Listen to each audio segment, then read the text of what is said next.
పెంచిన petrol diesel gas ధరలను వెంటనే తగ్గించాలని ఎంపీ అనిల్ కుమార్ యాదవ్ డిమాండ్ చేశారు. ఈ మేరకు మల్కాజ్గిరి, ఆనందబాగ్, అంబేద్కర్ చౌరస్తాలో నిర్వహించిన ధర్నాలో ఆయన పాల్గొన్నారు. పెట్రోల్, డీజిల్ గ్యాస్ ధరలు పెంచడం వల్ల పేద, మధ్యతరగతి ప్రజల జీవితాలపై ప్రభావం పడుతుందని ఆయన అన్నారు. బీజేపీ సిగ్గు లేకుండా ప్రవర్తిస్తోందని ఆయన తీవ్రంగా విమర్శించారు.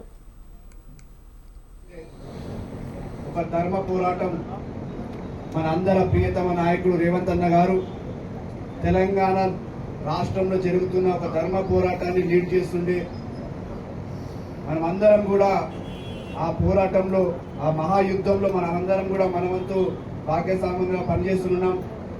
మళ్ళీ అలాంటి సమయంలో అంటే యుద్ధం పీక్కి చేరినప్పుడు మనకు ఇంకా బలం తోడు కావాలని మనమందరం కూడా రామాయణం చూసినాం, మహాభారత్ చూసినాం.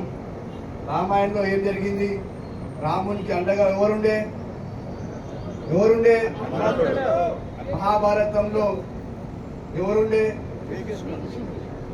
కానీ మీ అందరికీ తెలియాల్సిన విషయం ఏంటిదంటే, మహాభారతంలో ధర్మ యుద్ధం జరుగుతున్నప్పుడు హనుమంతుడికి వెళ్ళి నేను కూడా ఈ యుద్ధంలో పార్టిసిపేట్